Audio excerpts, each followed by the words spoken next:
로마서 9장 19절에서 23절. 혹 네가 내게 말하기를 그러면 하나님이 어찌하여 허물하시느냐 누가 그 뜻을 대적하느냐 하리니 이 사람아 네가 누구이기에 감히 하나님께 반문하느냐 지음을 받은 물건이 지은 자에게 어찌 나를 이같이 만들었느냐 말하겠느냐 토기장이가 진흙 한 덩이로 하나는 귀히 쓸 그릇을 하나는 천이 쓸 그릇을 만들 권한이 없느냐? 만일 하나님이 그의 진노를 보이시고 그의 능력을 알게 하고자 하사 멸하기로 준비된 진노의 그릇을 오래 참으심으로 관용하시고 또한 영광받기로 예비하신 바 긍휼의 그릇에 대하여 그 영광의 풍성함을 알게 하고자 하셨을지라도 무슨 말을 하리요? 네. 오늘 말씀의 제목은 하나님의 예정에 반문하지 못함입니다. 지난 시간에 절대적인 주권으로 선택하신 하나님께 불의가 있느냐라는 질문을 제기하고 그것에 대해서 결코 그럴 수 없다는 것을 증거하고요. 그 증거로 하나님께서는 본성적으로 완전한 의를 소유하신 분이시고 창조주로서 모든 피조물에 대해서 얼마든지 하나님 마음대로 하실 수 있다는 것을 바울이 강조했습니다. 하나님은 피조물인 인간들에 대한 모든 일들을 계획하고 지도하시는데 당신의 기쁘신 뜻에 따라서 행하실 절대 주권을 가지고 계세요. 그러한 주권에 의한 경륜 속에 누구를 선택하시든지 유기하시든지 그것은 하나님의 절대 의로 하시는 일이기 때문에 어느 누구도 그것을 불의하다고 할 수 없다고 했습니다. 이어지는 오늘 본문은 한낱 피조물에 지나지 아니한 인간이 절대 주권을 가지신 창조주 하나님께 불의하다고 항의할 수 없다는 것을 바울은 토기장이의 비유를 들어서 설명하고 있어요.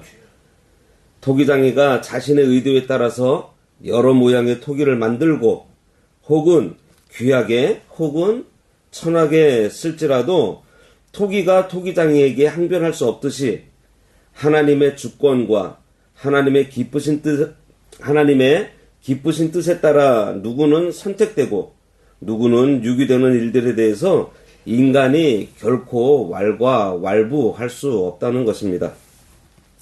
바울은 이러한 하나님의 주권이 유대인뿐만 아니라 이방인, 곧 모든 사람에게 해당되는 것을 오늘 본문에서 호세아서와 이사야서의 글을 인용하고 있어요. 우리가 이 부분을 좀 살펴볼 때 인정하고 봐야 될 것이 하나님의 선택과 예정은 사람의 이성으로는 이해하기 힘든 신비라는 사실입니다. 그렇기 때문에 이 부분은 인간인 우리가 이 논리가 아닌 믿음으로 우리가 해결을 해야 합니다. 19절에 혹 네가 내게 말하기를 그러면 하나님이 어찌하여 허물하시느냐 누가 그 뜻을 대적하느냐 하리니 그랬습니다.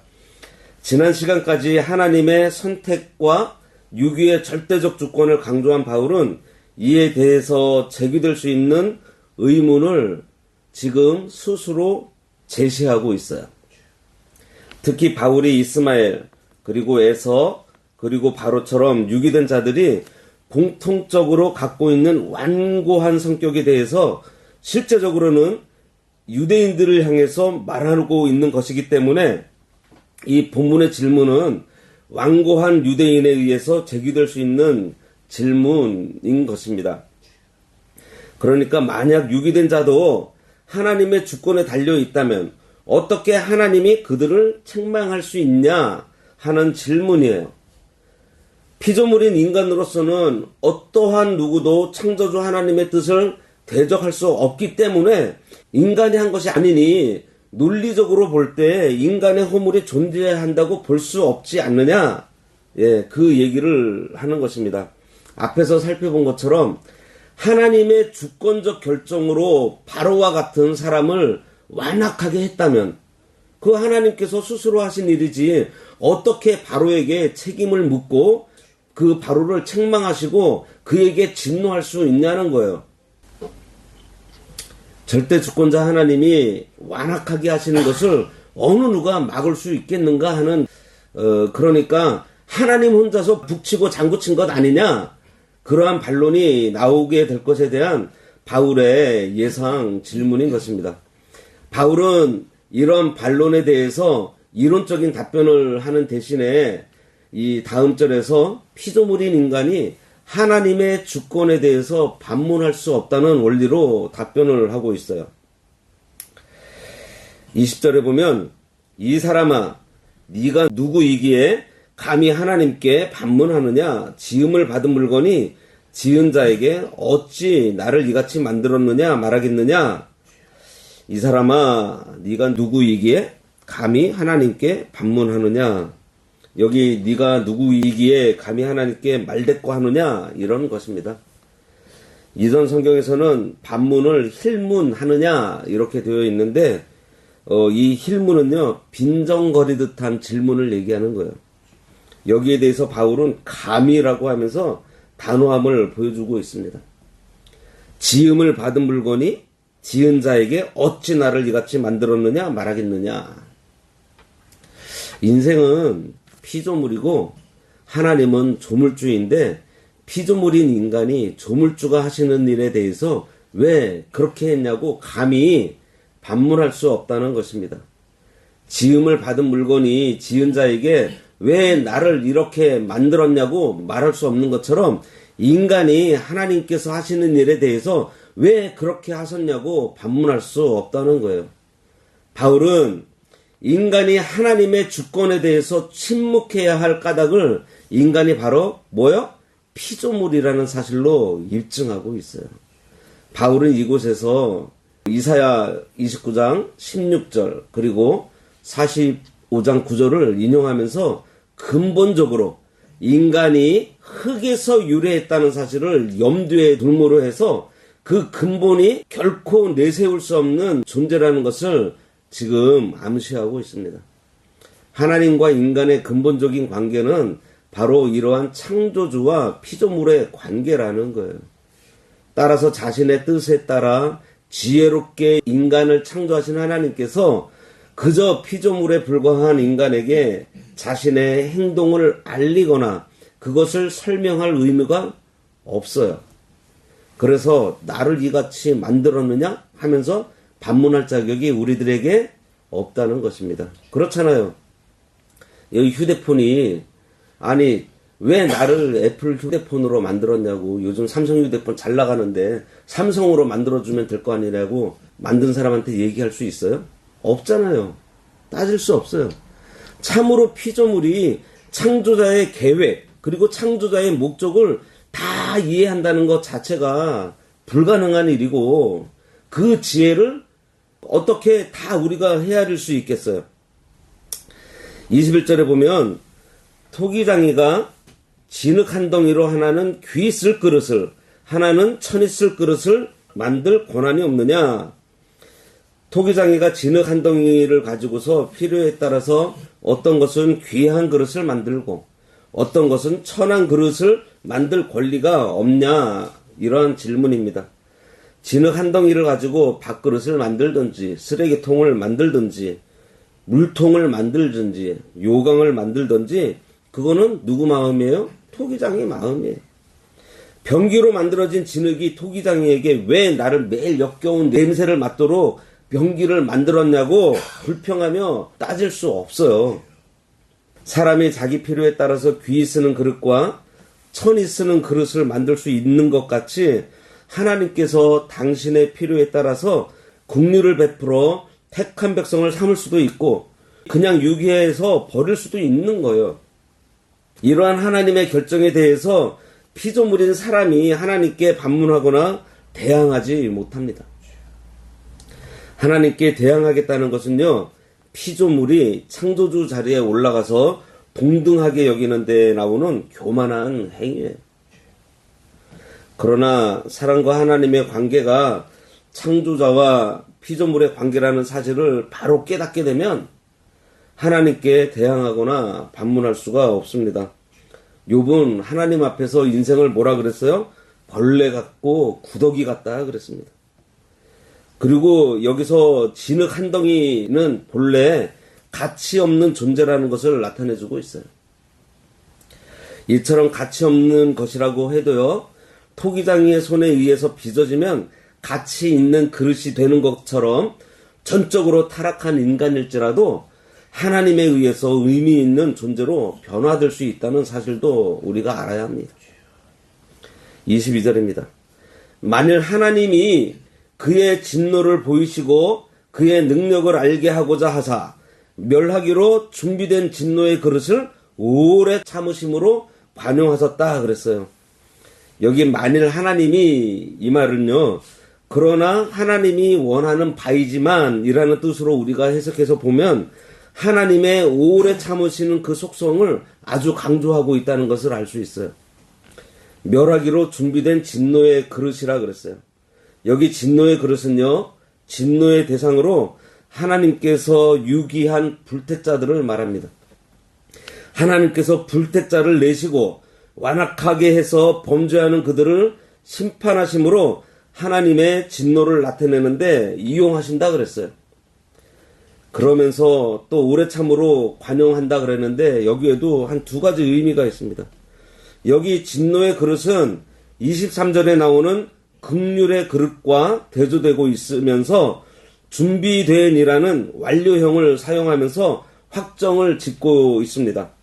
그래서 이 말씀이 죄인을 용서하시는 하나님의 긍휼을 강조하고 있으면서 다른 한편으로는 바로와 같이 패역한 자에 대해서 오래 참으신 것은 마지막 때에 하나님의 진노를 나타내심으로 해서 하나님의 능력을 드러내시고 하나님께서 영광 받으시려는 목적으로 하셨다는 거예요. 그러니까 민족에 대한 애끓는 마음을 바울이 지금 표현했는데요. 바울이 어떻게 표현했죠? 앞에 1절에서 3절에서 자기 형제를 위해서 자기는 저주받아서 그리스도에게서 끊어지는 한이 있더라도 너희들이 좀 구원받았으면 좋겠다라는 그런 고백을 했잖아요.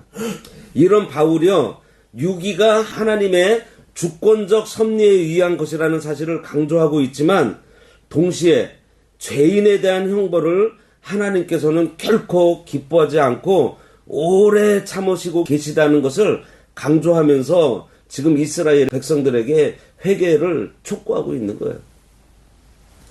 불택자가 악을 행할 때 당장에 멸망시키지 않고 심판날까지 참고 기다리신다는 것입니다. 베드로전서 3장 20절에요. 그들은 전에 노아의 날 방주 예비할 동안 하나님이 오래 참고 기다리실 때 순종치 아니하던 자들이라 방주에서 물로 말미암아 구원을 얻은 자가 몇 명뿐이니 겨우 8명이라 그랬습니다. 23절입니다. 또한 영광 받기로 예비하신 바 긍휼의 그릇에 대하여 그 영광의 풍성함을 알게 하고자 하셨을지라도 무슨 말을 하리요. 이 말씀은 택한 백성에 대한 설명으로 택한 백성은 하나님의 긍휼의 그릇으로 하나님의 사랑의 풍성함을 나타내고 또 당신의 영광을 받기 위한 그릇으로 예정하셨기 때문에 무슨 할 말이 있냐 그러한 것입니다. 여기 예비하다는 말을 우리가 잘 알아야 하는데요. 이 예비하다에는요, 미리 아신 것이 부각되어 있어요.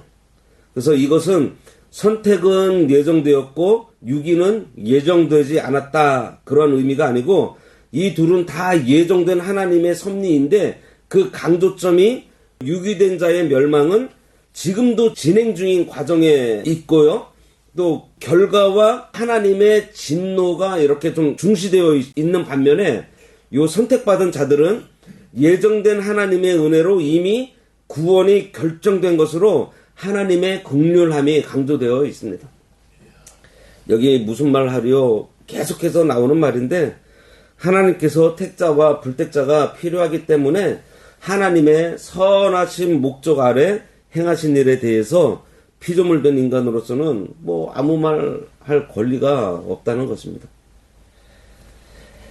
하나님께서 이렇게 택자와 불택자를 이 땅에 두셨는데요.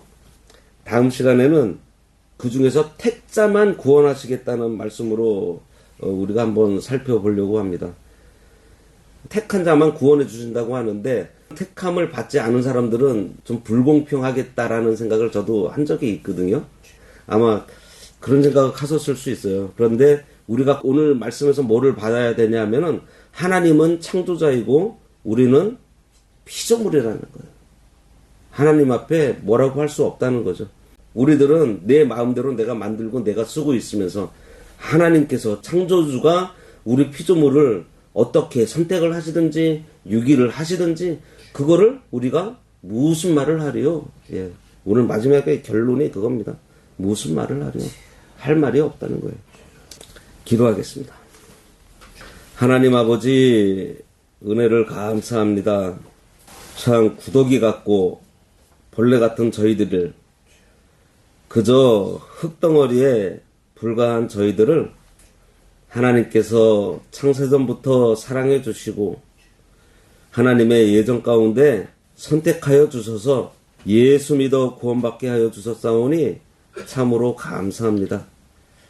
우리가 이러한 하나님의 귀한 선택을 받은 은혜를 받았는데 하나님 아버지 우리가 그 하나님의 그 크신 사랑 그 하나님의 그 은혜에 늘 보답하며 살아갈 수 있는 마음을 허락하여 주시고 마음만 갖고 있는 것이 아니라 참으로 우리의 삶 가운데에서 그 삶이 하나님을 기뻐하고 하나님을 바라며 하나님만 생각하며 하나님만 의지하는 그러한 삶을 살아감으로 해서 우리들이 말 한마디도 하나님께서 하시는 것 같이 말하고 하나님께서 생각하시는 것 같이 생각하고 하나님께서 걸어가시는 것 같이 걸어가고 하나님께서 보는 것 같이 보고 하나님께서 듣는 것 같이 들어 날마다 하나님을 닮아가는 저희들 되도록 인도하여 주시옵소서. 예수님의 이름으로 기도드리옵나이다. 아멘.